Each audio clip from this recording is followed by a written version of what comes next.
വാർത്തകൾ തുടരുന്നു. സംസ്ഥാന ജലവിഭവ വകുപ്പ് മന്ത്രി മാത്യു ടി തോമസ് ആലപ്പുഴയിലെ തണ്ണീർമുക്കം ബണ്ട് സന്ദർശിക്കുന്നു. ബണ്ടിന്റെ നിർമ്മാണ പ്രവർത്തനങ്ങൾ വിലയിരുത്താനാണ് സന്ദർശനം. വിവരങ്ങളുമായി ആലപ്പുഴയിൽ നിന്ന് ശരണ്യ സ്നേഹജൻ ചേരുന്നു. ശരണ്യ, വിശദാംശങ്ങൾ എന്താണ്?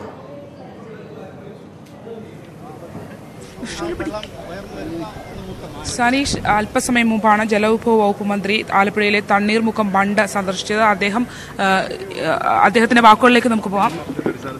ഇന്ന് തന്നെ ഈ സ്ഥലം സന്ദർശിക്കാൻ ഞാൻ എത്തിയത്. മാധ്യമങ്ങളിലൂടെ വന്ന വാർത്ത മുഖ്യമന്ത്രി തീയതി തരാത്തത് കൊണ്ട് കുട്ടനാട്ടിൽ വെള്ളം കെട്ടിക്കിടക്കുന്നതാണ്. മുഖ്യമന്ത്രിയുടെ തീയതി ചോദിച്ചത് ഞാനാണ്. മുഖ്യമന്ത്രിയുടെ ഓഫീസിൽ ചോദിച്ചത് സെപ്റ്റംബർ അവസാനമോ ഒക്ടോബറിലേക്കാണ് തീയതി ചോദിച്ചത്. ഞാൻ നേരത്തെ ഒരു തീയതി ചോദിച്ചിട്ടില്ല.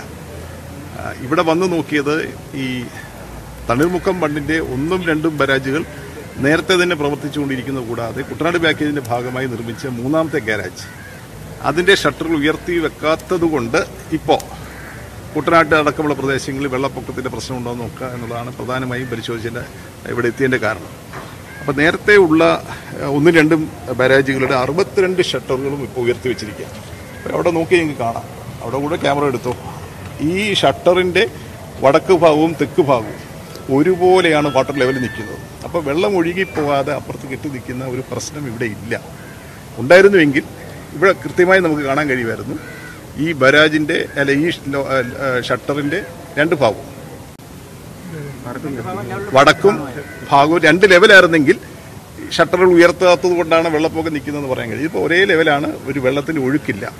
പ്രധാനമായും നാട്ടിലെ ആളുകൾ മനസ്സിലാക്കുന്നത് കടൽ വെള്ളം എടുക്കുന്ന ഒരു സ്ഥിതി ഇല്ല. കാരണം കടലിലേക്ക് വെള്ളം ഒഴുകി പോകുന്ന സ്ഥിതി ഇല്ലാത്തതുകൊണ്ടാണ്. അപ്പോൾ ഈ ഷട്ടർ തുറന്നു വെക്കാത്തത് ആണ് ഈ വെള്ളപ്പൊക്കത്തിന് കാരണമെന്നും മുഖ്യമന്ത്രി തീയതി തരാത്തതുകൊണ്ടാണ് ഈ ദുരിതമെന്നുള്ള വാർത്ത തീർത്തും അടിസ്ഥാനരഹിതമാണ്. ഞാൻ ഇന്നലെ തന്നെ അത് സംബന്ധിച്ച് വിശദീകരണം കൊടുത്തിരുന്നുവെങ്കിലും മാധ്യമങ്ങൾ ഇതൊന്നും റിപ്പോർട്ട് ചെയ്തിട്ടില്ലാത്തതുകൊണ്ടാണ് സ്ഥലം സന്ദർശിച്ച് പരിശോധന നടത്താൻ തന്നെ തീരുമാനിച്ചത്. ഇപ്പോൾ 3ാമത്തെ ബാരാജിന്റെ പണി പൂർത്തീകരിച്ച് കഴിഞ്ഞിട്ടുണ്ട്. അവിടെയുള്ള 28 ഷട്ടറുകളും പണി പൂർത്തീകരിച്ച് കഴിഞ്ഞു. അതിൻ്റെ മധ്യഭാഗത്തുള്ള നാവിഗേഷൻ ലോക്ക് അതിൻ്റെ പണി പൂർത്തീകരിച്ചു. അതിൻ്റെ പ്രവർത്തന സജ്ജമാണോ എന്ന് ഇന്നലെ നിർബന്ധമായി പറഞ്ഞുകൊണ്ട് ഇന്നലെ രാത്രിയിൽ ഒരു ട്രയൽ റൺ, അതായത് ഇവിടെ ആവശ്യമായ ഇലക്ട്രിഫിക്കേഷൻ വർക്ക് നടന്നിട്ടില്ല. അതുകൊണ്ട് താൽക്കാലികമായി അവിടെ ജനറേറ്റർ ഉപയോഗിച്ച് ആ നാവിഗേഷൻ ലോക്ക് പ്രവർത്തന സജ്ജമാണ് എന്ന് ബോധ്യപ്പെട്ടിട്ടുണ്ട്. ഈ ലോക്ക് ഷട്ടേഴ്സിൻ്റെ ഹൈഡ്രോളിക് സിസ്റ്റം, ഇത് ഉയർത്തുകയും താക്കാനുള്ള സിസ്റ്റം പ്രവർത്തന സജ്ജമാണോ എന്നുള്ളത് പരിശോധിച്ചുകൊണ്ടിരിക്കുകയാണ്. 28 ലോക്ക്, പുതിയ 3ാം ബാരാജിന്റെ 28 ഷട്ടറിനെ സംബന്ധിച്ചും അതിന്റെ ലോക്കുകൾ പരിശോധിച്ചുകൊണ്ടിരിക്കുക. ഈ നാവിഗേഷൻ ലോക്കിന്റെയും ഈ ഷട്ടറിന്റെയും ഇലക്ട്രിഫിക്കേഷൻ വർക്കുകൾക്ക് ഇനി 2 മാസം കൂടി എടുക്കും. അതുകൊണ്ടാണ് മുഖ്യമന്ത്രിയുടെ തീയതി സൗകര്യപ്പെടുന്നത്. 180-200 കോടി രൂപയുടെ വർക്കായതുകൊണ്ടാണ് മുഖ്യമന്ത്രി തന്നെ ചെയ്യണമെന്ന് ആഗ്രഹം. പക്ഷേ 2 മാസം കൊണ്ട് പൂർത്തീകരിക്കുന്ന സമയം നോക്കിയാണ് മുഖ്യമന്ത്രിയുടെ തീയതി ചോദിച്ചത്. പക്ഷേ മുഖ്യമന്ത്രി ഇന്നലെ പറഞ്ഞത് ഒരു നിമിഷം പോലും അദ്ദേഹത്തിന്റെ തീയതി കിട്ടാത്തതുകൊണ്ട് താമസിപ്പിക്കേണ്ട, ഞാൻ ഇന്ന് തന്നെ തുറന്നു കൊടുത്തോളാം പറഞ്ഞാണ് ഞാൻ എത്തിയത്. പക്ഷേ 2 മാസമെങ്കിലും എടുക്കും അതിന്റെ ഇലക്ട്രിഫിക്കേഷൻ വർക്ക് നടക്കാൻ വേണ്ടി. അപ്രോച്ച് റോഡ് വേഗത്തിൽ തീർക്കുക, ഒരാഴ്ച കൊണ്ട് നമുക്ക് പരിഹരിക്കാം. 2 സൈഡിലെ അപ്രോച്ച് റോഡിന്റെ പണി വളരെ വേഗത്തിൽ നടന്നുകൊണ്ടിരിക്കുക. എക്സിക്യൂട്ടീവ് എഞ്ചിനീയർ നമ്മളോട് പറഞ്ഞത് ജൂണിൽ ഇതിന്റെ നിർമ്മാണം ഞാൻ തീർത്തോട്ടെ. അതിന്റെ ഇടയിൽ റേഡിയൽ ഷട്ടേഴ്സ് നാവിഗേഷൻ ബ്ലോക്കിന്റെ ജനറേറ്റർ അതാണ് 2 ദിവസം എടുക്കുമെന്ന് പറഞ്ഞെങ്കിൽ ഇന്നലെ തന്നെ അവർ നോക്കി അത് തീർത്തുകൊണ്ടിരിക്കുകയാണ്. ഈ പ്രധാന പാലത്തെ 2 സ്ഥലത്തും പഴയ റോഡുമായി കൂട്ടിപ്പിക്കുന്ന ഭാഗത്തിന്റെ നിർമ്മാണ പ്രവർത്തികൾ 2 ദിവസം കൊണ്ട് ചെയ്തുകൊണ്ടിരിക്കുകയാണ്. അപ്പോൾ ഇനിയുള്ളൊരു പ്രശ്നം എന്ന് പറയുന്നത് കോഫർ ഡാം മുറിക്കുക എന്നുള്ളതാണ്. കോഫർ ഡാം മുറിക്കുന്നതിനെ സംബന്ധിച്ച് ചില സാങ്കേതിക പ്രശ്നങ്ങൾ ഇവിടെ പല ആളുകൾ ഗ്രാമപഞ്ചായത്ത് പ്രസിഡന്റ് ഉന്നയിച്ചിട്ടുണ്ട്. ഗ്രാമപഞ്ചായത്ത് പ്രസിഡന്റ് പറയുന്നത് ആ മണ്ണ് അവർക്ക് അവകാശപ്പെട്ടതാണെന്നാണ്. അതേസമയം തന്നെ ധീവരസഭയുടെ നേതാക്കൾ ബഹുമാന്യായ ദിനകരൻ എക്സംബലിനെ വിളിച്ചിരുന്നു. അതിൻ്റെ പ്രതിനിധികൾ, ജില്ലാ സെക്രട്ടറി അടക്കമുള്ള പ്രതിനിധികൾ ഇവിടെയുണ്ട്. അവരും ചില ആശങ്കകൾ പറയുന്നുണ്ട്. ആ ആശങ്കകളെ നമ്മളിനി അഡ്രസ്സ് ചെയ്യണം. ആ ആശങ്കകളെ അഡ്രസ്സ് ചെയ്തുകൊണ്ട് മാത്രമേ നമുക്ക് മുന്നോട്ട് പോകാൻ കഴിയുള്ളൂ. കരാറിൻ്റെ ഭാഗമായിരുന്നോ, കരാറിൻ്റെ ഭാഗമല്ലാതിരുന്നോ, ഏത് നിരക്കിൽ മണ്ണ് കൊടുക്കണം, ആർക്ക് കൊടുക്കണം തുടങ്ങിയുള്ള കാര്യങ്ങൾ നിലവിലിരിക്കുന്ന കരാറിൽ വ്യക്തതയുണ്ടോ, അത് എന്തെങ്കിലും ആശയക്കുഴപ്പമുണ്ടോ എന്ന കാര്യം അടക്കം പരിശോധിക്കണം. പക്ഷേ ഇപ്പോൾ ഒരു അടിയന്തര സാഹചര്യം എന്ന് പറഞ്ഞ് ഞാൻ ഇവിടെ എത്തിയത് ഇത് തുറക്കാതിരിക്കുന്നത് മൂലം വെള്ളം ഒഴുകിപ്പോകാത്ത സാഹചര്യമുണ്ടോ എന്ന് ഉദ്യോഗസ്ഥരുടെ സാന്നിധ്യത്തിൽ ചീഫ് എഞ്ചിനീയർ അടക്കം ഇവിടെ ഉണ്ട്, അവിടെ സാന്നിധ്യത്തിൽ പരിശോധിക്കാനാണ്. അങ്ങനെ ഒരു പ്രശ്നമില്ല എന്നാണ് ഇവിടെ നിങ്ങൾക്ക് നിങ്ങൾ ക്യാമറയൊന്നും അങ്ങോട്ട് തിരിച്ചു വെക്കുന്നില്ല.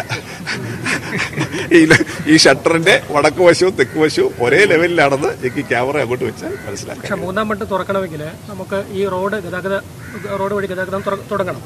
ഈ റോഡിന്റെ പണി കഴിഞ്ഞിട്ട് ഏറെക്കുറെ 2 മാസമായി. ഈ 2 മാസമായിട്ട് മറ്റെന്ത് കാര്യങ്ങളാണ് നമ്മൾ ചെയ്യുന്നത്? അല്ലെ, റോഡിലെ കൂടെ ഗതാഗതത്തിന് വേണ്ടി അല്ലേ ബാരാജ് പണിതിരിക്കുന്നത്. ബാരാജ് പണിതിരിക്കുന്നത് കുട്ടനാട്ടിൽ വേലിയേറ്റ സമയത്ത് വെള്ളം ഒഴുകിപ്പോകാനും ഉപ്പുവെള്ളം കയറാതിരിക്കാനുള്ള സംവിധാനം നിലയിലാണ്. ആ സംവിധാനത്തിന് പുതുതായി അധികമായി നിർമ്മിക്കുന്നതാണ് മൂന്നാമത്തെ ബാരാജ്. അവിടെ ഈ ഇപ്പൊ നമ്മുടെ പ്രശ്നം ഈ കോഫർ ഡാമിനെ സംബന്ധിച്ചുള്ളതാണ്, വേറെ ഒരു പ്രശ്നമില്ല. അല്ല, ഈ മണൽത്തിട്ടം നീക്കണമെങ്കിൽ അതുവഴിയുള്ള റോഡ് മാറ്റണമല്ലോ. അതിനുള്ള നടപടികൾ എന്തുകൊണ്ട് വൈകുന്നു? റോഡ് മാറ്റാൻ ഒരു പ്രയാസമില്ല. ഇപ്പൊ കയറാനുള്ളതേ ഉള്ളൂ. 2 ദിവസം കൂടെ ഈ റോഡെ കൂടെ കയറാമല്ലോ. ഈ പാലത്തെ കൂടെ കയറുന്ന 2 ദിവസത്തെ അവസ്ഥയേ ഉള്ളൂ. പക്ഷെ അതല്ല പ്രശ്നം. അതിനേക്കാൾ പ്രധാനപ്പെട്ട പ്രശ്നം നമുക്ക് ആ ലോക്ക് ഉപയോഗപ്രദമായി, അല്ലെങ്കിൽ മൂന്നാമത്തെ ബാരാജിൽ 28 ലോക്കും തുറക്കണമെങ്കിൽ കോഫർ ഡാം എന്ന ഭാഗത്തുള്ള മഞ്ചറ മാറ്റണം. ആ മഞ്ചറ മാറ്റാൻ നമുക്ക് കുറച്ച് ദിവസം മതി. പക്ഷേ അതിനെ സംബന്ധിച്ചുള്ള ചില സാങ്കേതികതകളാണ് നിൽക്കുന്നത്. അത് പരിഹരിക്കേണ്ടിയിരിക്കും. അത് ഇപ്പോഴത്തെ വെള്ളപ്പൊക്കവുമായി യാതൊരു ബന്ധവുമില്ല. ഈ വെള്ളപ്പൊക്കവും ഈ ഉദ്ഘാടന തീയതിയുമായിട്ട് യാതൊരു പ്രശ്നമില്ല. എക്സിക്യൂട്ടീവ് എഞ്ചിനീയർ നമ്മളോട് പറഞ്ഞത് ജൂണിൽ അതായത് 2-3 മാസം മുമ്പ് പ്രതികരിച്ചതാണ്. അതായത് ജൂണിൽ ഉദ്ഘാടനം നടക്കും. ചെങ്ങന്നൂർ തെരഞ്ഞെടുപ്പ് നിൽക്കുന്നതിന് ശേഷം മുഖ്യമന്ത്രി നമുക്ക് തീയതി തരും. ജൂണിൽ ഉദ്ഘാടനം നടക്കും. നിർമ്മാണം പൂർത്തിയായതെന്നാണ്. അതിനുശേഷമാണ് ഈ നടക്കാതിരിക്കുന്നത്. അവർ നമ്മളോട് 2-3 മാസം മുമ്പ് ഈ കാര്യം പറഞ്ഞതാണ്. എക്സിക്യൂട്ടീവ് എഞ്ചിനീയർ പറഞ്ഞത് എക്സിക്യൂട്ടീവ് എഞ്ചിനീയറോട് ചോദിച്ചാൽ മതി. എക്സിക്യൂട്ടീവിനോട് ചോദിച്ചാൽ മതി. ഇവിടെ നിങ്ങൾ കൃത്യമായി കാണുന്നല്ലോ, കൃത്യമായി നിങ്ങൾക്ക് കാണാമല്ലോ. മഞ്ചറ തുറന്നിട്ടില്ല, ഇലക്ട്രിഫിക്കേഷൻ വർക്ക് നടന്നിട്ടില്ല. അത് അവരോട് ചോദിച്ചുള്ളൂ. ഇപ്പൊ നിങ്ങൾക്ക് കൃത്യമായി ഇവിടെ കാണാമല്ലോ പണികൾ പൂർത്തീകരിച്ചിട്ടില്ല. ആരുടെയും തീയതിക്ക് വേണ്ടി കാത്തിരിക്കുന്നതല്ല എന്നുള്ളത് കൃത്യമായി മനസ്സിലാകുമല്ലോ. അല്ല, ഇതുവഴി ഗതാഗതം തുറന്നു കൊടുക്കുന്നതിന് ഉദ്ഘാടനം ഒന്നും ഉണ്ടാവില്ലേ? അത് ഉദ്ഘാടനമല്ല പ്രധാനപ്പെട്ട പ്രശ്നം. നമുക്കൊരു സ്കീം വന്നു കഴിഞ്ഞാൽ അതിന്റെ പ്രയോജനം ജനങ്ങൾക്ക് കിട്ടാൻ ഒരു ദിവസം പോലും വൈകിക്കില്ല. അതിനാരുടെയും സമയം മുഖ്യമന്ത്രിയുടെ ചെയ്യണമെന്ന് ഞങ്ങൾക്ക് ആഗ്രഹമുണ്ട്. പക്ഷേ മുഖ്യമന്ത്രിയുടെ സമയത്തിന് വേണ്ടി കാത്തു നിൽക്കില്ല. മുഖ്യമന്ത്രിനെ നിർദ്ദേശം തന്നിട്ടുണ്ട്. ഗതാഗതത്തിന് വേണ്ടി അല്ലല്ലോ ഇത് പണിതേക്കുന്നത്. നമുക്കുള്ള പ്രശ്നം ഈ ഷട്ടർ ഉയർത്തണമെങ്കിൽ കോഫർ ഡാം പൊളിക്കണം. കോഫർ ഡാം പൊളിക്കുന്നതിനെ സംബന്ധിച്ചാണ് ഇവിടെ ചില തർക്കങ്ങളുള്ളത്. ആ തർക്കങ്ങൾ ജലവിഭവ സെക്രട്ടറിയും കളക്ടറും ബന്ധപ്പെട്ട ആളുകളും കൂടി കൈകാര്യം ചെയ്യാൻ വേണ്ടിയുള്ള ആലോചന നടത്തും. കായലിന്റെ വെള്ളം ഒഴുകണമെങ്കിൽ, പ്രോപ്പറായിട്ട് ഒഴുകണമെങ്കിൽ 1-2 ഫംഗ്ഷൻ ചെയ്യുന്ന പോലെ 3 ഫംഗ്ഷൻ ചെയ്യണമെങ്കിൽ താൽക്കാലിക റോഡ് മാറ്റണമല്ലോ. താൽക്കാലിക റോഡ് മാറ്റണം. അതിനുള്ള നടപടികളാണ്. അതിലാണ് തർക്കമുള്ളത്. അതിലാണ് നമുക്ക് ധീവരസഭയുടെ തർക്കമുണ്ട്. പഞ്ചായത്ത് തണ്ണീർമുക്കം പഞ്ചായത്തുണ്ട്. ആ തർക്കങ്ങൾ പരിഹരിക്കാൻ വേണ്ടിയുള്ള ആലോചന നടക്കും.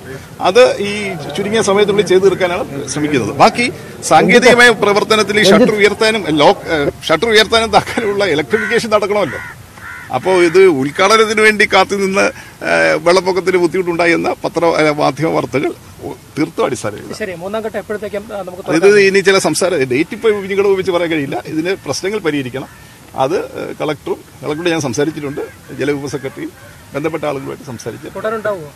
വളരെ വേഗത്തിലുള്ള കാര്യങ്ങൾ കുടിവെള്ള പ്രശ്നം ഭയങ്കര രൂക്ഷമാണല്ലോ സാർ. എവിടെയാ കുട്ടനാട്ടിൽ കുടിവെള്ള പ്രശ്നം വളരെ രൂക്ഷമാണ്. കുട്ടനാട്ടിൽ മാത്രമല്ല, കുട്ടനാട്ടിൽ ഏറ്റവും രൂക്ഷമാണ്. അതിന്റെ പ്രധാനപ്പെട്ട പ്രശ്നം എന്ന് പറയുന്നത് നമ്മുടെ ടാപ്പുകൾ തന്നെ വെള്ളത്തിനടിയിലാണ്. കുട്ടനാട്ടിൽ മാത്രമേ എനിക്ക് പറയാറിഞ്ഞൂടാ. ചിലയിടത്ത് നമ്മുടെ ശുദ്ധീകരണശാലകൾ വെള്ളത്തിനടിയിലായിപ്പോയി. പലയിടത്തും നമുക്ക് ഇലക്ട്രിസിറ്റിയുടെ സപ്ലൈ നഷ്ടപ്പെട്ടു. ഈ പ്രശ്നം വളരെ രൂക്ഷമാണ്. കുട്ടനാട്ടിൽ പല രൂപത്തിൽ അത് എത്തിക്കുന്നുണ്ട്. വാട്ടർ ഡിപ്പാർട്ട്മെന്റ് തന്നെ വെള്ളത്തിൽ എത്തിക്കുന്നുണ്ട്. അതുപോലെ തന്നെ കിടുക്ക് കേരള ഇറിഗേഷൻ ഇൻഫ്രാസ്ട്രക്ചർ ഡെവലപ്മെന്റ് കോർപ്പറേഷന്റെ ഹില്ലി അക്വ എന്ന കുപ്പിവെള്ളം ഏതാണ്ട് 9,000 കുപ്പികൾ. തണ്ണീർമുക്കം ബണ്ട് സന്ദർശിച്ച ശേഷം മാത്യു ടി തോമസ് മാധ്യമങ്ങളോട് സംസാരിക്കുകയാണ്. മുഖ്യമന്ത്രിയുടെ ഉദ്ഘാടനത്തിലുള്ള തീയതി ലഭിക്കാത്തത് കൊണ്ടാണ് അവിടെ പദ്ധതികൾ വൈകുന്നത് എന്ന വാർത്തകൾ തെറ്റാണ് എന്നാണ് അദ്ദേഹം പറയുന്നത്. മുഖ്യമന്ത്രിയുടെ തീയതിയുമായി ബന്ധപ്പെട്ട് ഒരു പ്രശ്നവുമില്ല എന്ന് അദ്ദേഹം വ്യക്തമാക്കുന്നു. ഒപ്പം ഈ തണ്ണീർമുക്കം ബണ്ടുമായി ബന്ധപ്പെട്ട പ്രശ്നങ്ങൾ കൊണ്ടല്ല, അല്ലെങ്കിൽ ആ പ്രശ്നങ്ങൾ കുട്ടനാട്ടിലെ മഴ ദുരിതത്തെ, പ്രളയ ദുരിതത്തെ കൂടുതലായിട്ട് ബാധിച്ചു എന്ന തരത്തിലുള്ള വാർത്തകളും ശരിയല്ല എന്നാണ് അദ്ദേഹം അവിടെ സന്ദർശനം നടത്തിയ ശേഷം വിശദീകരിക്കുന്നത്.